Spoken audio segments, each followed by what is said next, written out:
Welcome to Stemiverse podcast episode 58. In this episode, Peter catches up with Kieran Nolan. This is Kieran's second appearance on Stemiverse. Kieran is an educational technologist based in Melbourne, Australia.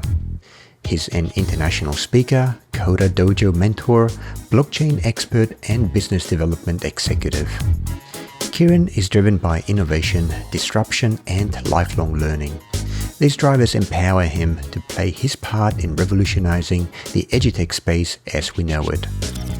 Kieran is an educational technologist at Wooranna Park Primary School, where his strategic leadership has led the school to launching a 24/7 international virtual learning environment in Minecraft, Victoria's first CoderDojo, Australia's first Immersive Education Club, the world's youngest Cisco class, and the very first school on the blockchain. Kieran is also a co-founder and business development executive at RocketShoes.io, which is an educational platform designed for a learner-centric approach and providing powerful tools to manage content in a decentralized way. Learners will be able to produce and keep track of their own learning materials, including assignments, notes, and digital assets. Organizations can manage large amounts of content in a way that is not possible with today's systems, allowing for radically new functionality and deep integration with the blockchain. And this is one of the things that we discuss in depth with Kieran during this episode, and it's really worth listening to it. This is Kieran's second appearance on Stemiverse.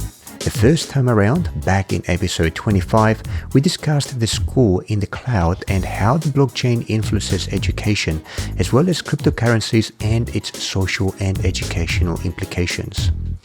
In this second interview, Kieran talks about RocketShoes, the interplanetary file system, nem.education, and we catch up with some exciting technology news. For the first time for Stemiverse, this interview comes in audio and video. If you want to watch me and Kieran conducting the interview and also see the various web resources that we are looking at during the recording, please go to the episode page. This is Stemiverse podcast episode 58. Stemiverse is a podcast produced by Tech Explorations. Our mission is to help educators become awesome at teaching STEM, be it at home or in the classroom. Whether you are a professional or casual teacher teaching in a classroom or a parent or caretaker teaching at home, this podcast brings you the knowledge and experiences of practitioners, academics, entrepreneurs, and lifelong learners who are passionate about education and strive every day to help our children prepare for life in a world of radical change and, why not, abundance. Kieran, hi, how are you going? Good, how are you? Oh man, really good. Really excited to have you on this, let's call it enhanced Stemiverse episode where we could video as well as audio. Doing a little trial here. I want to see what it's like to actually see the guests that I'm talking to as well as hear them. So how have you been? Yeah, really good, really busy. Lots going on with Wooranna Park, with RocketShoes, my startup, and with the NEM blockchain as well. So we can get into all of that. Yeah. I get the feeling that you've been very busy since the last time we spoke. I think last time we spoke, it must have been about maybe last year. I remember the Bitcoin back then was close to $20,000 Australian for one Bitcoin. Let's see what it is today. Wow, we're under 5,000, so 4,000. Yeah, there you go. So it's a whole different story. But we're not here to talk about Bitcoin and currencies.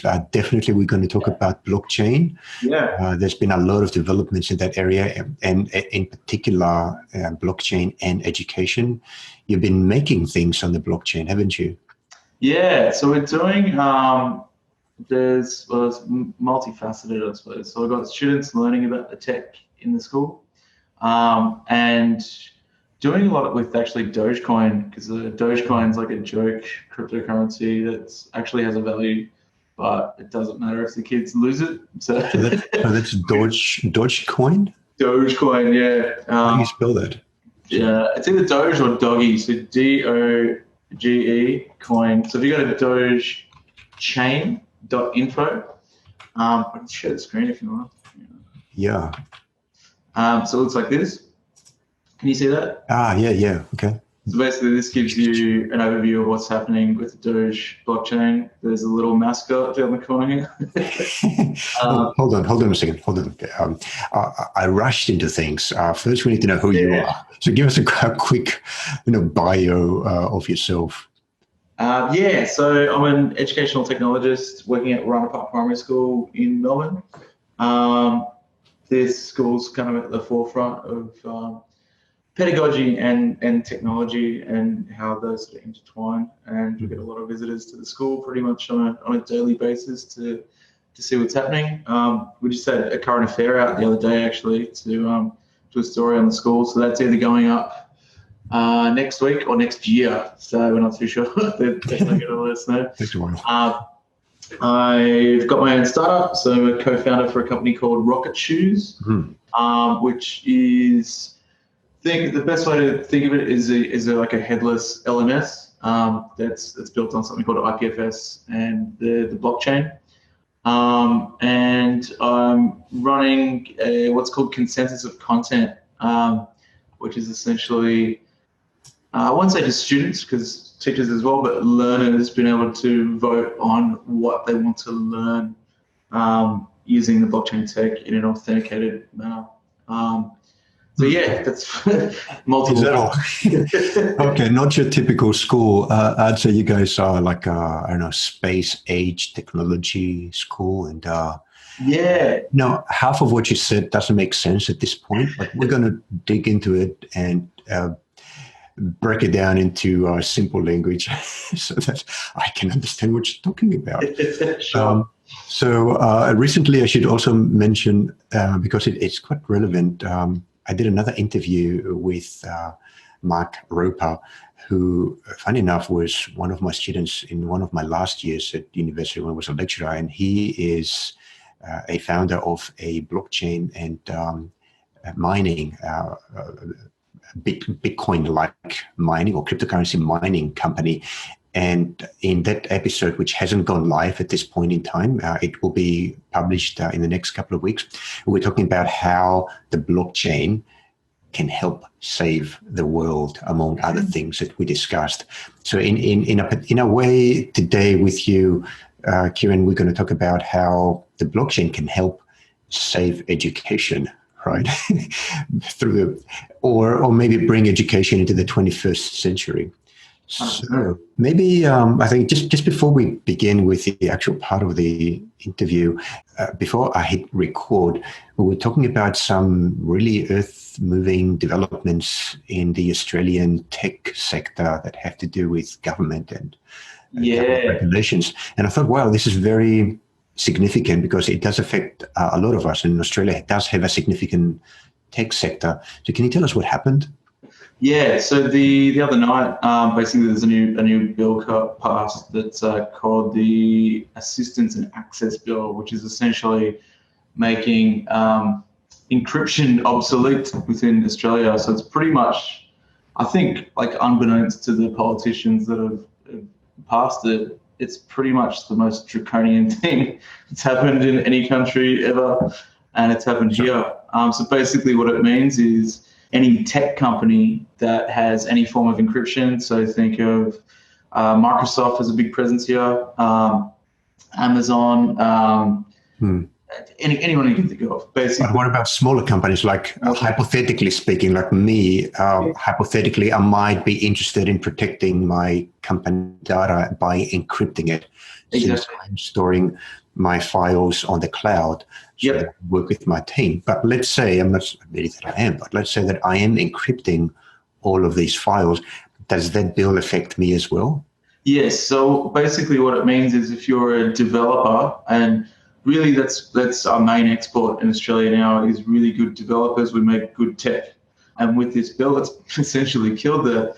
But basically what it means is that anyone who's working for, say, your company or for Microsoft or for, pick whoever you want, they have to adhere to, say, what the feds come in and say, we want access to such and such person, but you can't tell your boss that we have access and we want backdoors into the software, so compromised software, legally compromised software.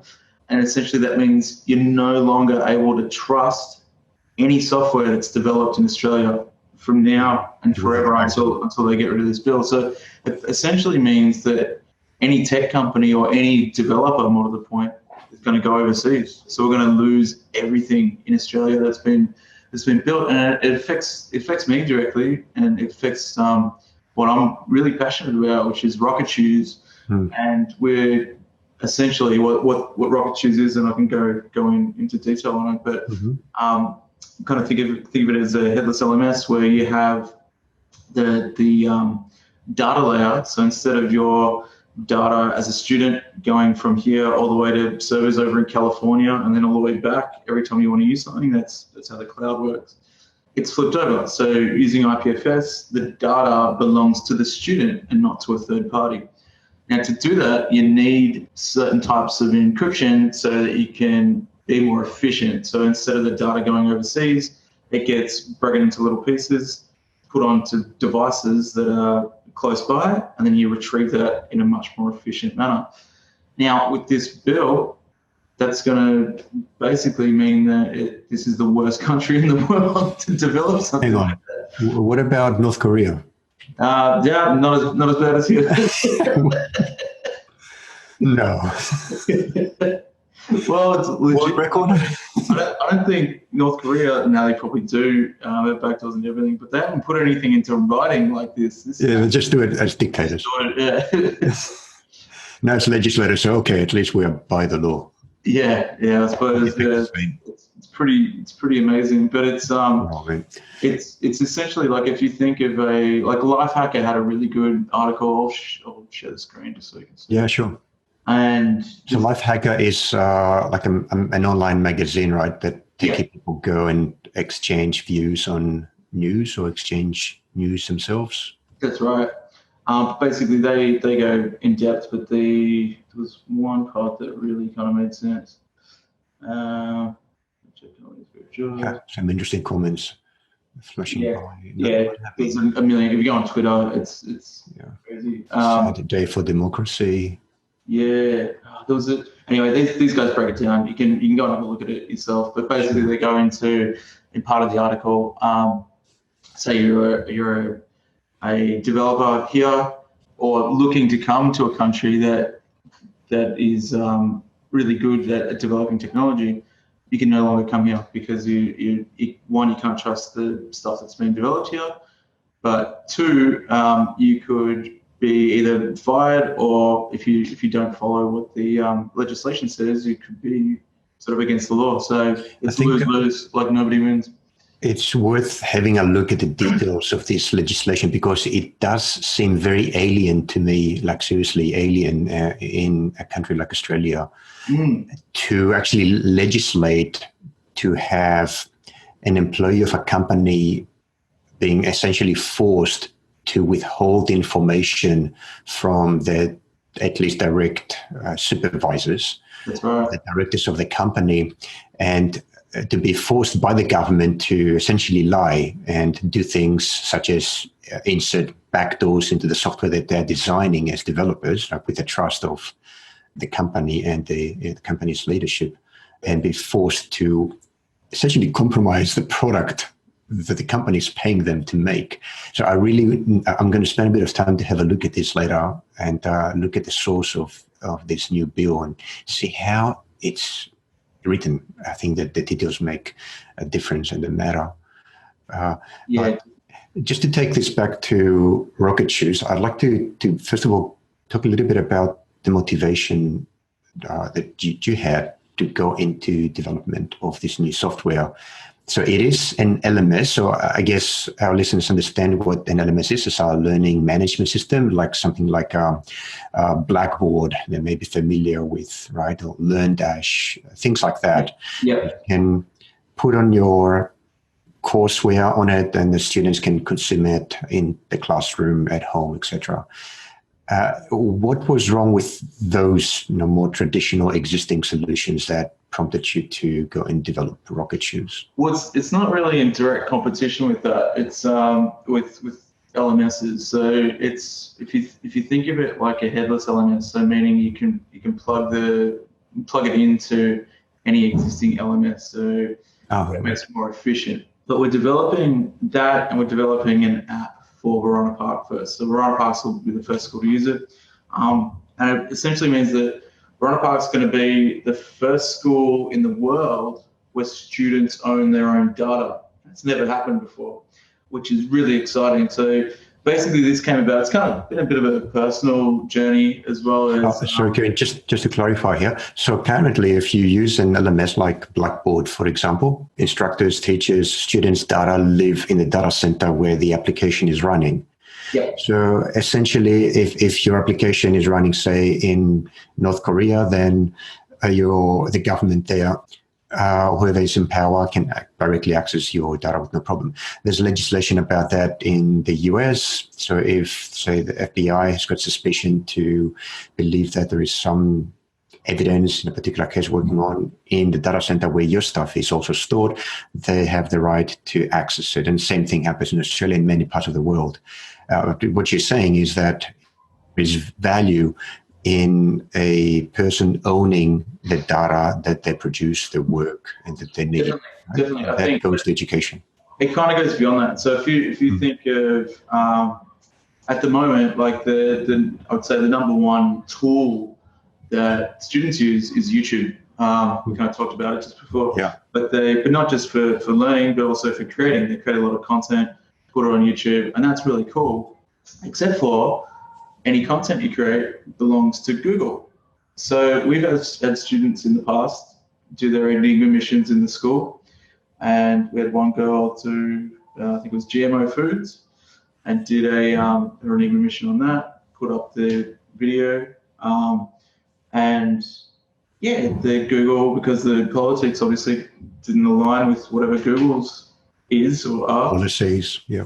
They can delete your content. And that's what they did. And that's happened to a lot of kids. And that's not really fair. Just because they have a good service, it doesn't mean that they should control what students get to say. Same thing happened for me at EduTech, actually. This is even crazier. Doing a live stream of my presentation, I showed a 1-minute clip of me on SBS. Obviously, the Google AI saw it and went, "No, that doesn't belong to you." Killed my stream. And what? Yeah, the only... Sorry? That happened automatically, right? No human intervention. Yeah. The AI decided. Just saw it and went, "No, you don't belong to you." It's like, okay, what? But the only people that got to see that live stream before they killed it was two podcasters actually from the States. These two kids that interviewed myself and my co-founder Matt Riddle, and they had a podcast called School Sucks, which is really cool. Gotta check that out. they watched it live and then it died. So if I was live streaming on something like RocketShoes or IPFS, then that data has belonged to me. It's not belonged to some third party, and It's not beholden to an artificial intelligence telling me that my video doesn't belong to me. It's crazy. So there's that aspect of it, which is really important. But there's also, just in terms of a learning management system, you could think of something like Google Classroom. It's pretty good. A lot of people use it. But again, data's all going off to servers in California. It doesn't belong to you. So where is the data actually stored? Data centers usually. So when you hear a cloud, just think of a bunch of computers overseas that they can look through. This traditional model. But what about in RocketShoes? If you use RocketShoes, the RocketShoes is built off IPFS. So IPFS stands for the Interplanetary File System. So it's a new protocol. And it sounds crazy, but that's kind of where the RocketShoes name came from, because put your rocket shoes on and away you go. But it's looking at the inefficiencies of HTTP. So if you ever go to a website, you usually see HTTP at the front of it. That's a protocol it's been pretty good up till now, where you usually see the S on the end. That stands for SSL certificate, so it's encryption. So that's illegal now, apparently, in Australia. It's encrypted. Yeah, backdoor, please. But basically, they're on centralized servers. So anytime that you go to a website and you refresh it, or go to a video on YouTube and refresh it, downloading that whole thing from that central server every time. What IPFS does is it's akin to torrents. If you've ever used a torrent before to download a movie or something, or for legitimate reasons, like downloading Linux or something like that. Basically, it splits up the file into little pieces and puts it in nodes and in devices sort of closest to you, and it brings it back as quickly as possible and as efficiently as possible. And what that means is you're not creating all this excess data. So if you think about, say this video we did now, and say we made a 1 megabyte clip out of this video and it went viral. So we did something silly now and it went completely viral and millions of people watched it. Put it up on YouTube, that 1 megabyte clip creates petabytes of data every time people bring it down. So it's highly inefficient. IPFS solves that. So it actually, the more people that watch it, the more efficient it gets and the faster the content's delivered. So efficiency is one aspect of it, but then there's also the ownership side of it. So you can prove, and this is where the blockchain comes in as well. So we're building RocketShoes off IPFS and the NEM blockchain. The blockchain allows us to do timestamping, so you can prove 100% because it's a trustless network. So it means trustless means you can trust it because there's no human intervention. It's a network of computers that all come to consensus. And basically, the blockchain says, yes, you did this at this time. It's 100% you. And then IPFS is the storage layer for that. So it's two-factor, but it's really cool because it means that now that the students who are working at Wooranna or working on projects at Wooranna can put that content there, and then 20 years down the track, they can get that data back. There's no other system like that. Kieran, just to confirm that I understand right, what IPFS can do, especially for content creators, right? Because it will assist everybody. I can see here that IPFS is a distributed web. Its mission is to make the web faster, safer, more open, which is definitely going to be a good thing for everyone. But on top of that, if you are a content creator, what IPFS does is, like, when I upload a video, for example, a new lecture, a new PDF document, the network will automatically know that this new document belongs to me, or at least I was the first person to upload it. And that information is stored in the network itself. And therefore, I can prove my copyright. That's right. Am I thinking the right way? Yep, 100%. That is extremely important because, like, how many times have I had to go to Google and complain that somebody had copied one of my videos, breaching copyright laws pretty much everywhere, but I had to prove to Google with documentation that I am the legitimate creator of that content. But if I understand right, with IPFS, I'm not going to have to do that because the network itself will know that I was the originator. That's right, exactly right. And it allows for things like, there's actually, we might have talked about it last time, I can't remember, but off the Steam blockchain, STE, there's a thing called D-Sound, and you can actually upload podcasts, so audio content, to IPFS, and it gets hashed on the Steam blockchain.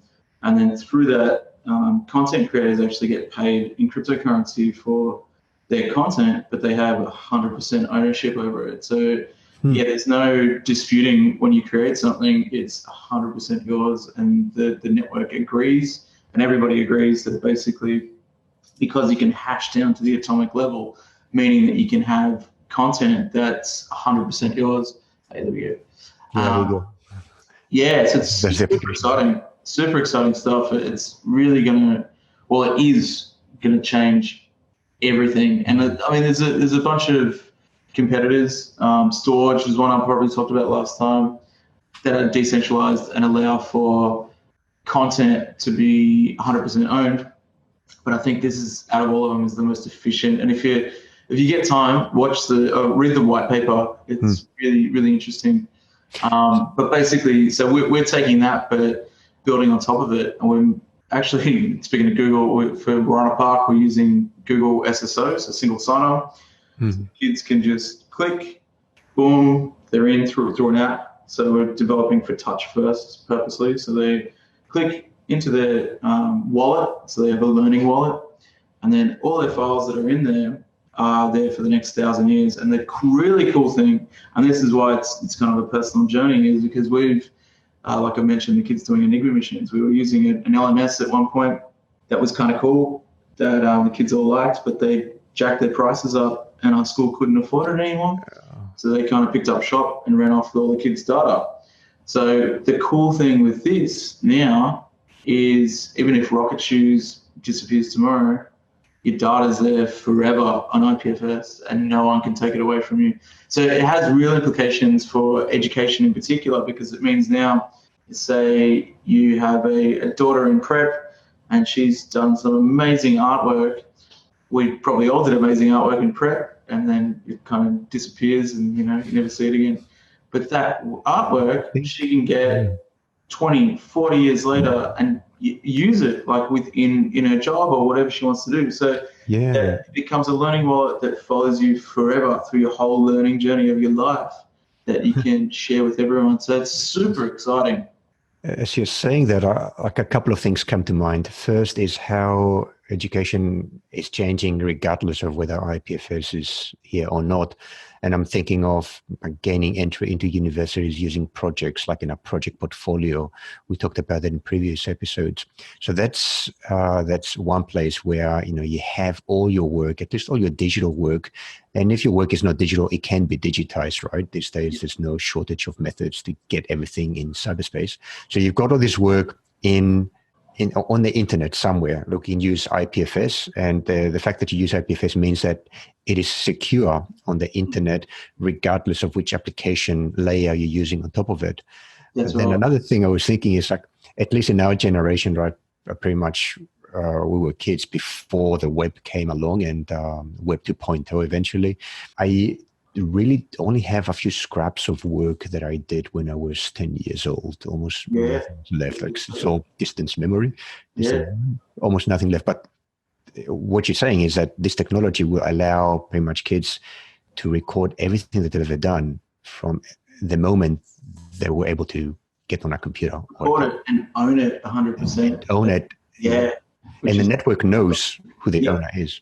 It's so exciting. So a good example, I'll share this with you. I'm super excited about this one. There's basically, we had some students last week building sustainable housing using Tinkercad, and they made some amazing stuff, printed them out, all the rest of it. Wow. But what this means is these STL files that we saved, so if I got the other one, there's somewhere. Anyway, you kind of get the idea from the pictures, but these files here, potentially, if the kids wanted to down the track, because we've uploaded the STL files to RocketShoes, they can get them back and they can do something like this and actually live in that house that they made in primary school. Yes, look at that. But a robot building a house. I think at the moment it's about about 2 Bitcoins to 3D print and live in a house. The kids who have just made those sustainable houses your house has to be circular. Yeah. But that tech's getting cheaper and better like every day. So literally those kids who've made their own houses, they could live in them in the not too distant future. That's amazing. Yeah. So do you want to tell us a little bit more about, I guess, the practical implications and opportunities for a teacher using either RocketShoes or something like RocketShoes? I think the idea here is data ownership, blockchain, and the network being aware of the work and the owner of the work, and preserving it into the future. Like some of the opportunities here for teachers. Yeah, I think there's a fair few. So if you look at probably the one that springs to mind first, is the GDPR, which is the General Data Protection Regulation out of Europe.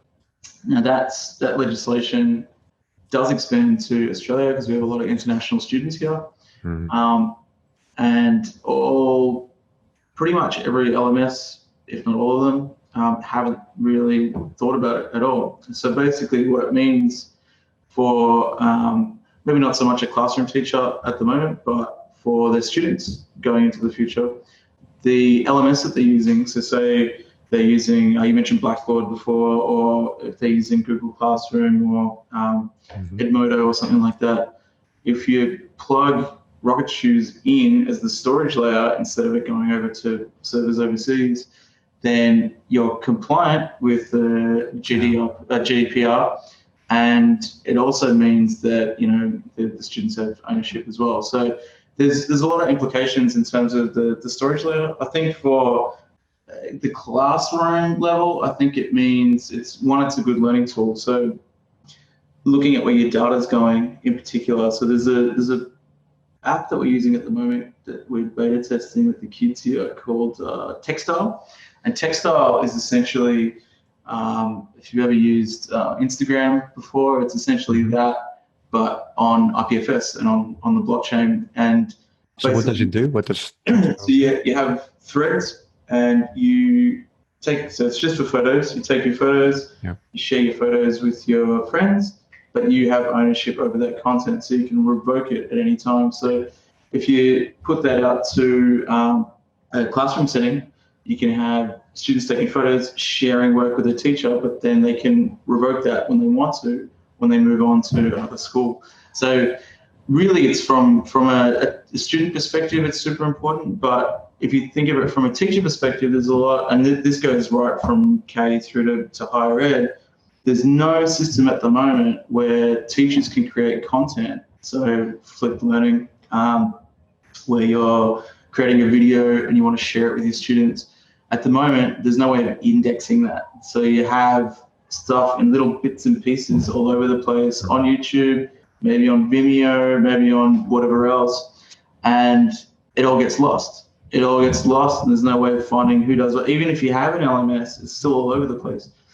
What RocketShoes allows for and what IPFS allows for is to hash all that content. You can see who it belongs to and search it, and it becomes highly searchable and nothing gets lost. So the implications for that are absolutely huge when you think of both student-created content and then teacher-created content that they can find again in 6 months' time. You're like, what was that thing I did? No idea where it is or like where it's gone. Like that's going to become a thing of the past. I guess are there tools to provide all this functionality at the moment, or? Yeah, so we're actually working on teacher tools at the moment, and we've got a really good development team behind the project. So is your development still in Australia? Yeah. For now. Knock on wood, yeah, I hope so. Have you implemented backdoors? Yeah, no, we haven't, but it's exactly right.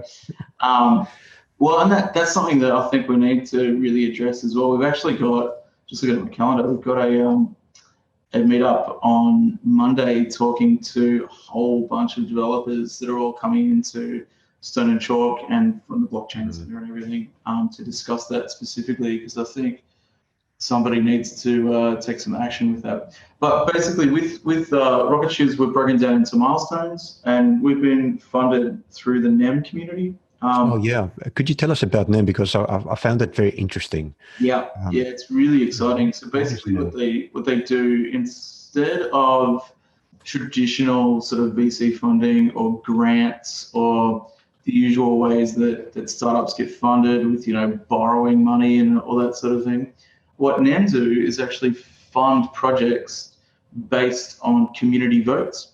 So this is actually my website, so NEM Education. So this is using another aspect of one of the things you can do with NEM. But just going back to the votes or the community setup first for, I can actually share it. Hang on a second. Yep, you can take control. NEM. Or just retrieving a document from the web. Is that coming up? Yes. Yeah, so basically for RocketShoes, we were funded by the community. So if you imagine like hundreds of people or thousands of people saying, yes, we like this project, we want it to go ahead, then they fund it in cryptocurrency. So we got funded in what's called ZEM. So ZEM is a crypto that's on the NEM blockchain. NEM stands for New Economy Movement. But these are all the different startups that have been funded recently. RocketShoes isn't listed there for some reason, but probably these are all newer than ours. But we're basically gone through the process of being funded by the community, and what that means is they vote. So you have a thing called proof of importance, which is a little bit different to how the Bitcoin consensus algorithms work, but it basically means that people who are actually using the platform get more of a say, and you need X amount of POI, proof of importance, to get your startup funded. And we got that. So we got that for at the start of the year, and also towards the start of the year. Right. And they basically, the community reviews your white paper and goes through the whole process of what you're actually going to build out, and then they fund it. So we're kind of starting milestone 2. We just finished milestone 1, so I've already got students using the platform, and the community basically looks at it and sees if you're doing what you say you're doing, and they so if I understood right, so what NEM is something similar to Kickstarter, right? So crowdfunding. Well, that's one aspect of it. So that's just one thing that the community does, but it's a whole ecosystem of well, it's a cryptocurrency that and a blockchain, but a whole ecosystem of blockchain things that you can do with that. So one of the other things that I'm working on at the moment is NEM education. And so basically this is consensus of content, so student voice on the blockchain. So if you've ever done something like a SurveyMonkey or something like that before, they're pretty good, but you can't really trust the data because it's on a centralized server. And basically that means, like, if you're trying to get authentic data on a vote, something like a vote, or something like consensus, you can't trust something like that. Could have a backdoor. Yeah. I mean, data on the central server could be tampered with. Exactly right. And you can't really trust that the end person voting is the person they say they are, whereas you can. Of course, they can hide, alter their identity, on the internet in a way. On the internet is bipolar. I find if you're really careful, you can be anyone you want to be. Yeah. But on the other hand, the more you use it, the harder it is to hide who you are. That's like it's totally transparent. That's a good point. Yeah. But with this, anyway, so we've got consensus of content in every school term. So this is something that everyone can be involved with if they want to. So any schools you're connected with, if they want to learn about blockchain technology, they can join up on here, and it's an ageless space. So I say that because I think teachers should be lifelong learners as well as students. So I want everyone to be able to use the platform and learn as much as possible. But basically, we're flipping the idea on its head of that top-down approach of you need to learn this now to progress to the next thing. Like, I think that's kind of going out the window. So we're using the NEM blockchain. So you can see on here there's like poll addresses for like Genesis vote. Blockchain technology modules. That was the last vote that went through. So we've actually got a module built on that. And now we've got another module vote, which students and teachers can all vote on. So whatever they want to learn, they can vote on that, and then it gets built out. But then the really cool thing is, if that content was useful, people can vote on that as well. So, when you go to study at university, and there's a lot of degrees that, you have X amount of content that was really good, and then a bunch that was like, I'm never going to use that again, ever. But you never get a say in how that works. Now you can signal. Yeah. Yeah. So be able to. So this is an educational resource, as you said, ageless. Would you recommend our listeners to join us? And Yeah, for sure. I mean, open to anyone, and I think the more of a community that we can build around learning about this sort of technology, I think the better we'll all be, because it's. I've been thinking for the last couple of years on how you replicate what's happening at Wooranna Park and what students are learning here, but do that for everyone in an ageless manner, because there's so many people who have no idea of what's going on at the moment. You can see that with the encryption bill that's just gone through. But I think this is a solution to that. So if you look at IBM's knowledge doubling curve, I think we might have talked about this last time, but basically there's an image for it.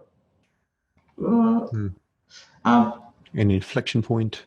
Yeah, so we're coming up to, this isn't the best one, but we're coming up to 2020, where knowledge is going to double every 11 or 12 hours.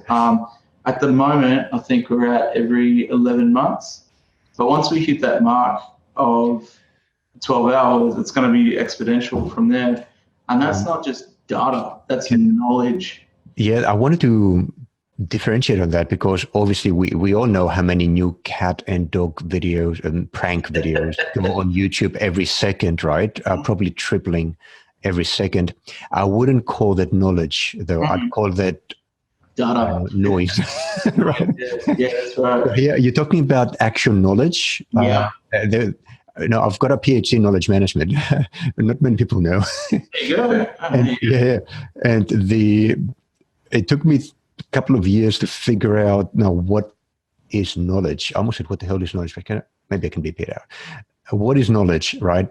And it's a very difficult question to answer. And eventually I came up with a simple definition, because if it's complicated, nobody will care. So I defined knowledge as a solution to problems. So you got a problem. In order to solve the problem, you need knowledge that will provide things such as the know-how and the details of the steps that are involved. And I did that because I was working with knowledge-based systems back then, and knowledge bases, and you need a definition. So is that the kind of knowledge that IBM here predicts, that we'll be able to know how to do more stuff, and we'll be able to solve problems at an accelerating rate, to the extent that every 12 hours we'll know how to do more stuff than solve as many problems and know how to do as many new things as we did in the previous 12 hours. Because it's mind-boggling. Right. It really is mind-blowing. But it also means that we need to learn how to unlearn and learn again, because rapidly. So this is how that top-down sort of hierarchical education system isn't going to work anymore, because you can't. At the moment, it's kind of like read the dictionary before you want to go and write something. It's like, okay, well, what happens when the dictionary is changing every 12 hours? There's like 150,000 new words in it from the last 12 hours. And the dictionary has got like 50 million words because of the new things that we discover constantly. That's right. That's right. The paper doesn't cut it anymore. They kind of talk about it in terms of a problem. Actually, Buckminster Fuller talks about it in depth as well, and he's going all the way back. But I don't see it as a problem. I think it's kind of exciting, and I think absolutely really cool things that are going to come out of that. And particularly in education, I think it's going to be awesome for students. Like you can, like the old model of sort of rote learning of doing your times tables, like that's it's pointless, isn't it? Like I think the most important years for a teacher are the first, 2 or 3 years of a student's life in school, where they learn how to read, write, and calculate. Because from that point onwards, it's almost pointless to teach anything. You need to provide some kind of meta teaching infrastructure, where by that I mean expose students with a bit of guidance to all these amazing developments and opportunities. Allow them to make their own explorations. That's right. I realize that because of those statistics and the reality of where knowledge is going in this century, all technologies and ways of doing things like IP, internet protocol, right? Yeah. Not good enough anymore. What we thought a few years ago that was quite awesome when we came to sharing files, large files on the web, not good enough anymore. That's why IPFS comes in. So we've got a new, and the like, also like in competing technologies and the blockchain, which provide an infrastructure that can allow us to grow at that exponential rhythm when it comes to creating and accumulating knowledge. That's But right. when it comes back to teachers, I guess, wow, that's amazing.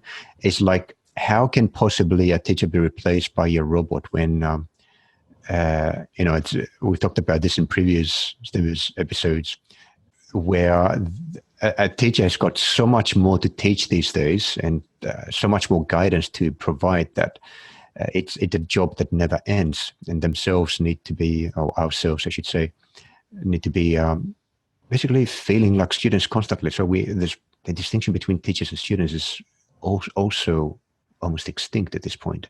It's a bit more experience. Yeah, I'd agree completely. I think if you're not excited about learning and if you're not a lifelong learner, what's the point? Like, you may as well go and do something else. Because I think that if you're interested in learning the same way the students are, then it's not even like work. Like, you're just learning with them all the time. Like, it's a symbiotic thing.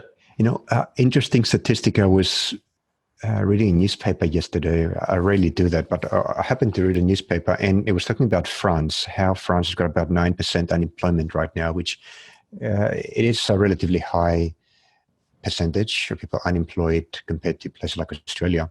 But the interesting bit in it was not so much the 9%, was that in France, there's a lot of new job openings every year that could actually absorb all of those unemployed people. So like something like 400,000 new jobs per year created, or actually every 6 months. So I can't remember the details, but there's a lot of new jobs created. But those jobs require particular skills that the 9% of unemployed people don't have. So, for example, a lot of programmers and IT-related skills, machine operators as well. So I thought that was interesting. I thought that a machine operator is somebody that pulls a lever and makes a excavator move, but no, like, you actually need to have some pretty decent mathematics skills, even programming. You need to program a machine. You need to understand how networks work to operate these machines in modern factories, and those are the kinds of jobs that are opening up. Mm-hmm. Yeah, totally.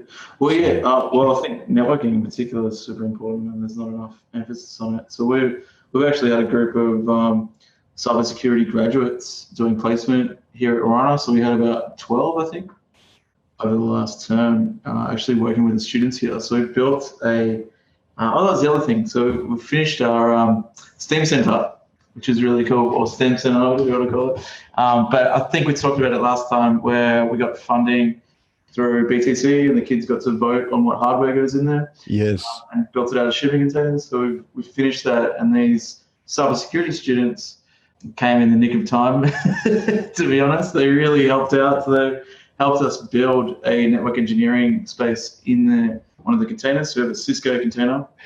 And the kids building their own networks and packet tracer, doing it virtually, and then logical networks, and then building them in a lab in real life with hardware donated by a local TAFE. So it's really cool, really amazing. So I think that's super important as well. Like, from a young age, being able to think about how computers talk to each other. That's something that's not taught, I don't think, enough.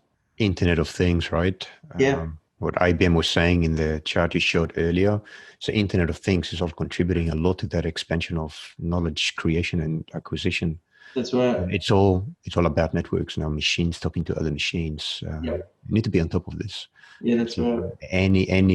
Any part of life is now going to be affected by all of these technologies merging. Well, it's fascinating. Like, there's a bit of a debate going on at the moment in the blockchain space, just kind kind of at the higher levels, I suppose. So if you look at Dan Larimer and like his school of thought, and Vitalik Buterin. So Vitalik, he invented Ethereum. Yes. And Dan Larimer has invented a bunch of really cool blockchain techs, including Steam.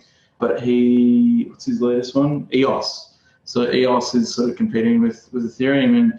And to break it down really simply, like Vitalik sort of sees artificial intelligence running consensus algorithms to basically run everything for us. And so we can go on a holiday, finally. Yeah. But Dan Larimer sort of sees it as, no, you need to put people in charge of that and incentivize people to, vote, sort of thing. So it's really interesting to see that duality sort of playing out, because it's like it's kind of like that old left-right paradigm that people used to go on about. It's kind of morphed into this like AI versus people, and which way we're going to go. So it's fascinating. It's a next evolution of human civilization, I guess. Like I'm watching this documentary on SBS about the history of Europe, and it's showing the milestones in European development, like ancient Athens, when the citizens of Athens had a bit of time to think about science, technology, society, to build the democracy of Athens. And you've got Renaissance, due to the accumulation of wealth in Europe. A lot of it was obviously because of slaves in Africa and bringing in spices from Asia and sugar from America and so on. So there's a lot of negative aspects in this story, but the wealth that was created gave rise to Renaissance and amazing works of art, and the Reformation, and you had the new states with actual human rights being constructed and developed in Europe at that time, and that continued. Every time that you had that sense of abundance, that we've got the ability now to do things because we don't have to be tied up to just survive, you have the next step in evolution of humanity. And I get the feeling that all these technologies start to get us to that point where we have amazing tools that give a lot of power, and increasingly in the world you've got more resources, like SpaceX, for example, starting asteroids where we can have abundant precious elements for electronics, for batteries, efficient batteries for energy production and so on. So is it the feeling that you get, like when you see your students, like compare your students to when you were a student in our generation, basically the things that we learned, the kind of things that our mind was occupied with as we were students, compared to what you see your students are creating 3D versions of the house that they're going to automatically build in the future, and that is stored in a memory that will never fade as long as there is a planet, and then we can colonize other planets, and then the interplanetary file system is going to become galactic file system, GSFS maybe. Like, what's your feeling all this?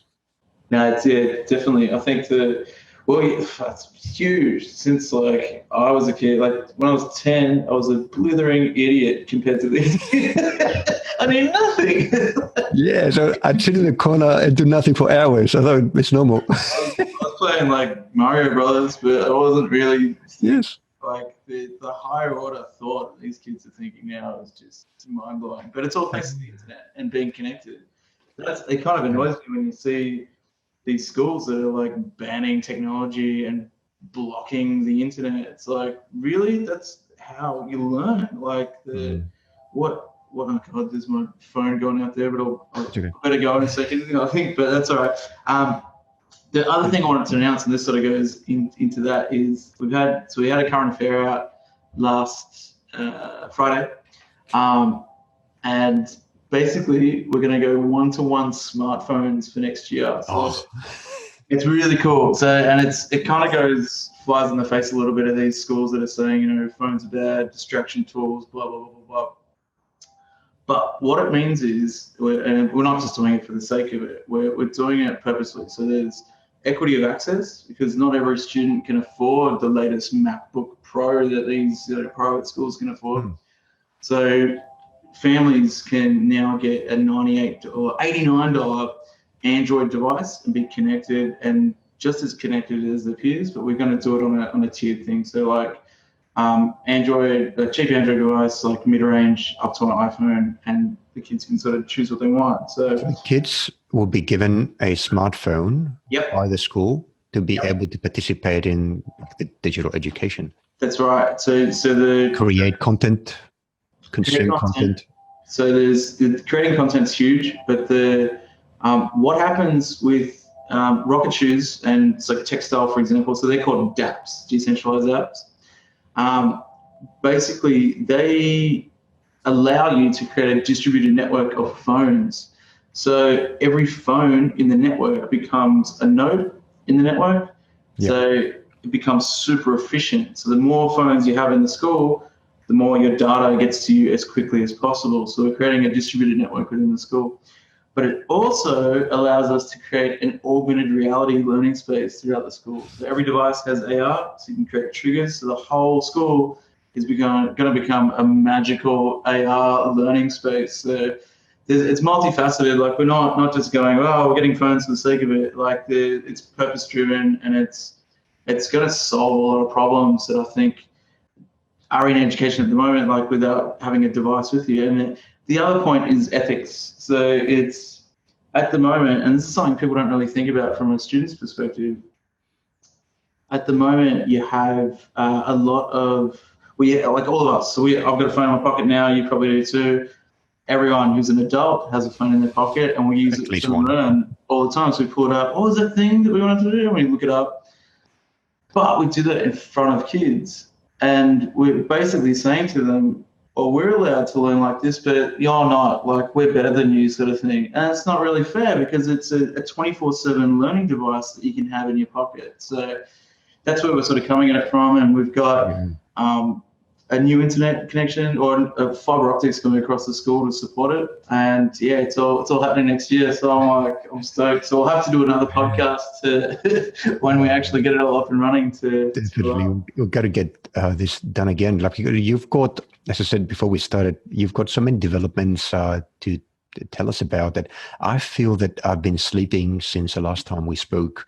Obviously, I've been doing other things, but like this is super important, and I feel I've been sleeping on this particular topic. So it's good to catch up again. Well, how about we wrap it up here?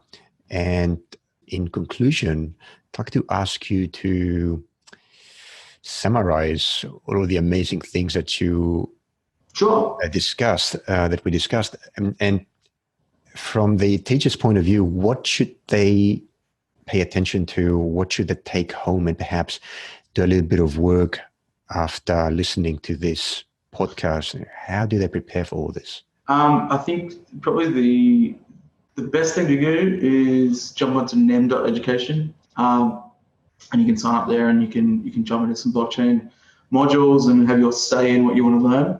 The other thing I would suggest, or you can go to my website as well, kdnolan.com, and I've got everything on there sort of listed. That's probably the best place to start. Yep. The RocketShoes is still in development, so we're developing specifically for Wooranna, but definitely worth reading through the white paper. We've got some videos on the website that kind of explain it as well. And what was the other thing we were talking about? And the IPFS white paper. Yes. That's really worth reading through because there's some stuff online that kind of breaks it down, but if you read the white paper and then do a little bit of research, take an hour just to go through it, it'll really expand your mind into what's possible. And the other thing was, what else did we talk about? Register in nem.education. Yeah, register there. And we'll talk about the One Club program next time. Yeah. And I'd say check out the new bill that makes Australian internet worse than North Korean or Chinese. Remember the back doors. Great.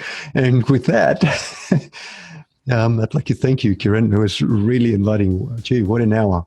I've learned so much. Are you going to make me very busy for the next couple of days? Good. Trying to finish my course. I've got a new course on KiCad and PCB design software, but I'm going to take a bit of time to look into all that.